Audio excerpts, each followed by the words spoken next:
Armada is the hyperscaler for the edge. We are taking the most powerful AI models and we're moving them to the edge faster, better, cheaper, and more flexibly than anybody else. And we do that with modular AI factories that can be deployed literally anywhere in the world. We started the company working with SpaceX. We are the first mover when it comes to the infrastructure. And that partnership works really well because we complement the connectivity with the infrastructure and the AI. So we announced recently a partnership with Skydio. We announced another one with OpenAI, taking their models to the edge for the first time. So partnerships are a key part of our strategy. We were the first modular data center ever to be deployed in the middle of the desert in Saudi Arabia with Aramco, working with Microsoft. In a few years, what's going to happen is either the world is going to be running on the US AI stack or it's going to be running on the Chinese AI stack. And I don't want to live in a world where the world's running on the Chinese AI stack, causing all that information to go back to China. SpaceX is talking about with Starship going to the moon. You're going to need compute, especially as you start to think about Optimus robots building bases on the moon. So you're going to see data centers in space, and I'm sure we're definitely going to be a part of it.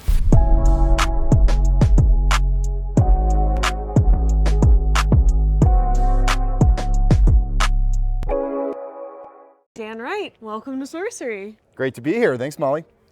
Well, we're at the Reagan National Library. Here we are. This is your first time here? No, this is actually probably my fifth straight year at RNDF. Okay, and what's it like? This is my first time. It is always crazy, but it's inspiring. You hear from some of the top minds in the DOW and some of the top entrepreneurs, and it's a great place to meet a lot of people in a very short amount of time. Just over really a day and a half, you can meet tons and tons of people that are working on critical problems for the country. I know I was walking in, ran into Palmer Luckey, saw, this huge event, huge breakfast right under Air Force One. It's pretty special. So for people that don't know what Armada is, obviously I know we've had many interviews together, but what is Armada? So Armada is the hyperscaler for the edge. We are taking the most powerful AI models and we're moving them to the edge faster, better, cheaper, and more flexibly than anybody else. And we do that with modular AI factories that can be deployed literally anywhere in the world. AI factories have become a hot topic. It's $1 trillion question now with AI spend. What do you think the state of the market is for AI infrastructure? I mean, we are going through a generational boom with AI. We're seeing that with these big, AI labs, the foundation model companies. To this point, that's really impacted, consumers with ChatGPT and Grok and now knowledge workers. But what we're really seeing now at Armada is that those really powerful models are starting to be applied to operations on the ground at the edge. And I think that's the next big shift that we're going to have to see is that these models, which are doing wonders for consumers and for knowledge workers, they need to be put in the hands of the people who really need them when you have to make split-second decisions that sometimes impact life and death or billions of dollars. And how does your view of modular, on-demand AI data centers differ from these huge, large-scale data centers? So when you think about the huge, large data centers, that's sort of like an extension of what we've been doing, the cloud, right? To this point, we've had these big hyperscale data centers. Today, they cover about 30% of the world. That means 70% of the world does not have access to AI. And so the mission of Armada is to bridge the digital divide and fill that gap. We're going to continue to need these big hyperscale data centers for the cloud and extending that, but those take a long time. It's construction, it's permitting, it's years. There's supply chain issues. There's all sorts of issues. With us, what is really nice is rather than taking years, you can put these anywhere in a matter of a small number of months, and they're mobile. And so if needs change, you can move them around. And so where we see our role is to rapidly extend the benefit of all these models that have been trained in the cloud, because the cloud is going to continue to be really important, but then allowing them to reach these locations that have never been able to be reached before through these modular AI factories that can be deployed, again, faster, cheaper, more flexibly than any other way. So you've raised over $200 million to date. You have pretty much ascended quite quickly with your partnerships and strategic investors. Who are some of the people that you work with? Yeah, so we started the company working with SpaceX, and they've continued to be a great partner for us. And what that means is that as SpaceX rolls out throughout the world, and most people don't know, 5 years ago they hadn't even launched Starlink. Now it's in 150 countries and it's continuing to grow every week. We are the first mover when it comes to the infrastructure, and that partnership works really well. because we complement the connectivity with the infrastructure and the AI. On the other hand, we also partner with the big cloud providers like Microsoft, extending all of these really powerful models to the edge, even Azure Stack, which is a piece of hardware that Microsoft has developed. It can go in the Galleon, so we've given it a home and we've extended all the benefits of that to the edge. And then there's lots of others. We announced recently a partnership with Skydio. We announced another one with OpenAI, taking their models to the edge for the first time. So partnerships are a key part of our strategy, and it's, again, taking these capabilities, bringing them all together at the edge in a way that is turnkey for the people that are really just trying to solve the most important problems on the ground. I think those are awesome, but one of the most, I think, like, interesting things about Armada is just the extreme environments that you work in. Can you lay out as many as possible? Yeah, when we say the edge, we really mean it. And I'll just give a few recent examples. So just this week, we announced that we did the first offshore edge computing that the Navy's ever done. We did that as part of the Unitas exercise this year, running cutting edge applications like Minotaur, Maven. There was an Azure Stack in there, bringing that all together at the edge in the belly of an aircraft carrier. You can run these things in the middle of the ocean. And then if you want to deploy it, you can put it in a C-17, C-130. So this edge is really being redefined. And then another example is the hottest temperatures in the world. We were the first modular data center ever to be deployed in the middle of the summer in the desert in Saudi Arabia with Aramco, working with Microsoft. And then also on the flip side, we were deployed in basically the Arctic with the state of Alaska, the first modular data center ever in Alaska, helping to cut the time to process large amounts of data from drones from 30 hours to real time in order to better respond to avalanches and floods and other types of natural disasters. And you go on site for all of these, right? We always are at the edge. It's funny, I get messages from our team all the time, and it's like the most crazy places you can imagine. And the edge is going to continue to get, redefined. I get calls, literally I was on the call with somebody and they're like, hey, can we get one of these in Antarctica? I'm like, well, yeah, Starlink's live in Antarctica. Yeah. No reason why we can't do that.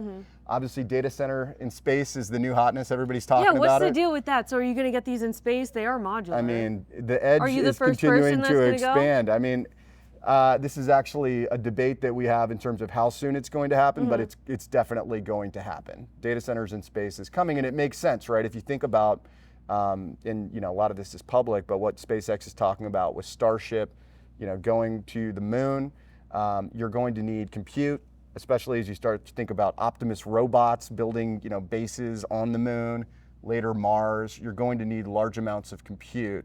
Not to mention a lot of the things that we do here on Earth, you're going to want to do there in space, and it's a lot more efficient to do it, especially in hostile environments, if you can automate more of that. Things like mining, for example. And so you're going to see data centers in space, and I'm sure we're definitely going to be a part of it. What do you think about SpaceX's rumored IPO for 2026? I mean, I think SpaceX is an incredible company, and they have a ton of value. So I don't have any insider information here, but I would say, hey, if the world can Didn't catch you this time. if the world can get access to SpaceX, I think that's a good thing. And I know that was one of your first partners. You talked about that a little bit. So can you just talk about how SpaceX has been expanding Starlink and the ways in which you work together? Yeah, I mean, so Starlink is really amazing in the sense that it just continues to get better so fast. And I mean that in a few ways. So one is, as I mentioned, they're expanding really fast.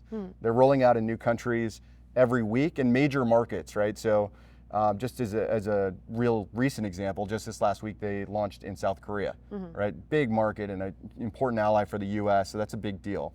The second thing is they are also expanding the types of services that are available. It started that Starlink was just a consumer product, then they brought it to enterprise, and initially that was used by enterprises more as a backup, and now it's being used more as a primary, and that is because the service keeps getting better and better and better as more birds, more satellites go up into the sky. And then each generation of satellite is also better. Not to mention the terminals on the ground, and there's now multiple types of terminals, including the more recent minis that people really like. Hey, I can put it in a backpack. If I go on a hike, if I'm traveling, I can put it on the ski rack of my car. Perfect internet all the time. And so all that does for us is it gives us more use cases that we can unlock where we say, okay, now that you have connectivity on the oil rig or even on a farm or a ranch, wherever you are, we can actually then apply the AI to those situations on the ground without any latency and then send the metadata back to some other location that they want it. part of your full stack approach. Part of the full stack approach. And also with Starshield, I mean, that's a huge advantage that we have when you think about, some of the conflicts that are going on. And people talk to me a lot about this race that we're in with China and, the geopolitical conflicts that are going on around the world. Yeah. I am very grateful that SpaceX is an American company. I feel like it's an unfair advantage that we have with now Starshield, with, that available to the DOW, and we again want to be the first mover with the infrastructure and the AI to help with different problems at the edge, and the work we're doing with the Navy is a good example of that.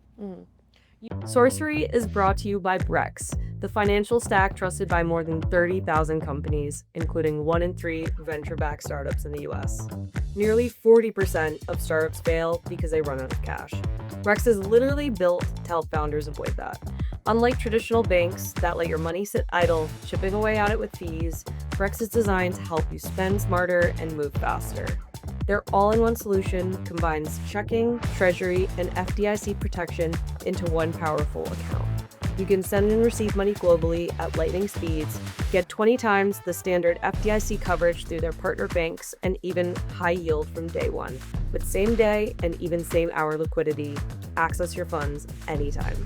Companies like Scale AI, DoorDash, ServiceTitan, HIMS, Anthropic, Flexport, Robinhood, and Plaid trust and use Brex. Start today at brex.com/sorcery. That's BREX.com/sorcery. Turing is training the next generation of AI with tasks that require real expertise and real-world judgment. That's why companies like NVIDIA, Anthropic, Salesforce, and Gemini partner with Turing. Turing builds realistic reinforcement learning environments and data systems based on real operational traces, the kind of infrastructure frontier labs need to train superintelligence. Visit turing.com/SOURCERY. You were at the signing of the AI Action Plan, in which President Trump signed 3 different executive orders on AI dominance. And then you guys wrote a white paper on AI dominance. Yes. So could you share more about that? Yes, so I've been in DC a lot this year. I was actually there earlier this week at the Pentagon and doing some other meetings on the Hill. And I was telling people I've been there more this year than the rest of my life combined. And it's funny, there's more entrepreneurs here at Reagan National Defense Forum than I've ever seen in the 5 years I've been here. And I say that's a good leading indicator for the country. I really believe that, because if tech is working with the government, good things are going to happen. That's our competitive advantage versus China. As far as that specific event, it was actually fortuitous. We had been working with the government, but we didn't know that they were going to announce the AI action plan that day. That happened to be the same day that we did our white paper at this event. We thought maybe, but it ended up being directly aligned. And basically what we're saying is, pillar 1 of the AI action plan, which we talk a lot in our white paper, is we need to deploy infrastructure fast. This goes to the point about what's the role of these modular AI factories. We can't wait years for construction and permits. We need to deploy these wherever we have available land and energy. And the nice thing about modular AI factories, if you have a lot of stranded natural gas, you can use that to power them. Or if you have nuclear, you can use that. So we're very flexible on the power. We just need power and land of any kind. And then the third pillar of the AI action plan, which we also talk about in our white paper, is taking that technology as we continue to rapidly iterate and improve on it, which we're doing with every generation now of our galleons, and we've had many generations now, and then exporting that to our allies. And we're doing this, I was just actually back in DC for the US Saudi Business Council. We're working with Aramco, we're working with other key companies, with allies in different parts of the world. And that's how we win, because in a few years what's going to happen is one of two things. Either the world is going to be running on the US AI stack, or it's going to be running on the Chinese AI stack. And I don't want to live in a world where the world's running on the Chinese AI stack. That AI is teaching our kids. It's causing all that information to go back to China. That's not a good scenario for us. And so we need to make sure that we win. And that's really what we're all about: taking the 6 gigawatts of stranded energy in the country, putting it to work for AI, and then exporting it faster than China can via Huawei and other state-backed companies. And then also with Starlink, one of the reasons why it's such a great partnership is that we can be the first mover as the connectivity goes around the globe, and again, front run Huawei and box them out. Box them out. So I kind of want to talk a little bit more on the positioning of Armada and how important it is to be close to the data centers. So could you just share why globally it's so important for us to have these strategic positions around the world? Yeah, I'll use like a military example, and then I'll give some other examples. But if you think about a military example, if you look at where a lot of these conflicts happen now, it's in the Pacific, it's, you know, in the Arctic. Obviously, I think there was a recent Wall Street Journal article about what Russia and China are doing in the Arctic. It's a real problem that right now we have all of these drones and, you know, cutting edge AI models that we want to use, but we don't have any infrastructure in any of those locations. Yeah. Basically nowhere in the Pacific theater, and also nowhere in the Arctic, and other, you know, contested locations around the world. And so what happens is you're faced with this really bad dilemma, which is either we just don't use those technologies if something happens in those places, or we do, but we have to send it to some, you know, data center that's thousands of miles away. And when we do that, there's security issues. You know, the number one time when data is hacked is when it's in motion.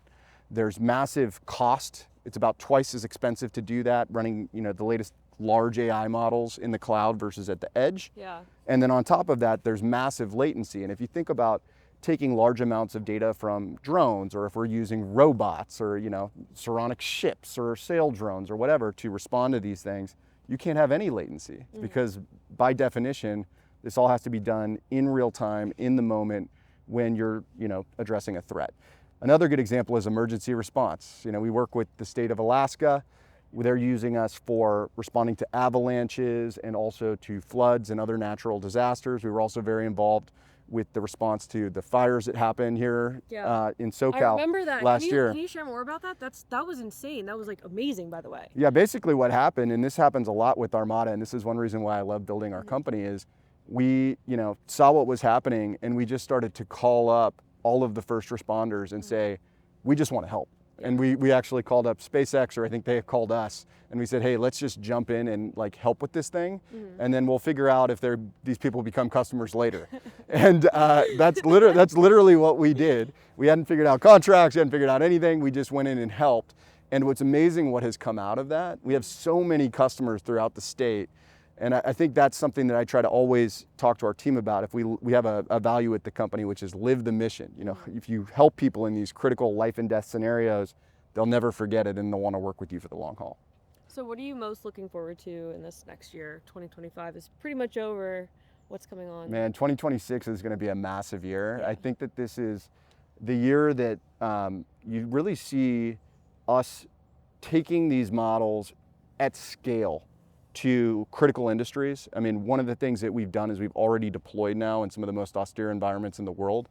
This is not like a theoretical. This is proven, hardened technology, and it's very high value use cases. And so now what we're seeing is, you know, maybe we started at one site with a customer and then they say, hey, by the way, I've got 300 oil rigs where I want this. Yeah. By the way, I don't have one aircraft carrier, I've got, you know, hundreds of them. So I'm excited to scale real world AI. And then I think the other thing that you're going to see is that we're going to continue to expand our work with the DoW, one reason why I'm here, and then also expanding our partners geographically. I mean, we're already a global company. We're in a lot of countries and we're expanding. I'm on a plane a lot, and I expect more of that, but that's, you know, the company that we want to build. We want to build a global company, just like SpaceX, just like a lot of the companies that we admire that can solve the biggest problems at the edge. Some of you may not have heard this yet, but our sponsor Public just launched something called Generated Assets, and it brings AI into investing in a way I've honestly never seen before. Here's how it works. You type in an idea like AI-powered supply chain companies with positive free cash flow, or defense tech companies growing revenue over 25% year over year. Public's AI then dispatches a swarm of agents that scan every single US stock, evaluates them, and instantly builds a custom index around your thesis. What really stands out is how clearly it explains why each stock is included. And before you invest, you can even backtest your idea against the S&P 500, so you're making decisions with real context, not just guessing. And beyond generated assets, Public lets you invest in stocks, bonds, options, crypto, all in one place. They'll even give you an uncapped 1% match when you transfer your investments over from another platform. If you want to build a portfolio that actually reflects your thesis, visit public.com/sorcery. Paid for by Public Investing. Full disclosures in the description. Founders ship faster on deal. Set up payroll for any country in minutes, hire anyone anywhere, get visas handled fast, and get back to building. Visit DEEL.com/sorcery. That's DEEL.com/SOURCERY. And what are the biggest bottlenecks for you and Armada? We need great people. So, More people. you know, great people, send them our way. We're hiring across all functions. I'd say, also we are always trying to find new partners, especially ones that have cutting edge AI capabilities that we can then bring to the edge, whether that is a big company like Microsoft or it's a smaller, more up and coming foundation model company. I think now we're on a lot of people's radar, so we're getting more and more people coming to us, but we want that. Also, partners in different specific industries that we're focused on. We're very focused on American AI and energy dominance. And so all of the energy companies that are already working with oil and gas companies, mining companies, we've been doing a lot of work on the issue with critical minerals with China, working with key companies there. So more of those companies that we can work with, the more we can just speed up that mission. Amazing. Any last remarks from you, Dan? I would just say, if this is your first Reagan National Defense Forum, enjoy it. We got a great day out here. I mean, it's amazing how many friends, entrepreneurs I've run into, as well as people in the government. So it's gonna be a good day. What do you admire most about Reagan? Oh man. Well, I'm from California, right? So it's near and dear to my heart. I admire that he was able to unify a lot of people, both in my home state, born and raised in California, inspire a lot of people.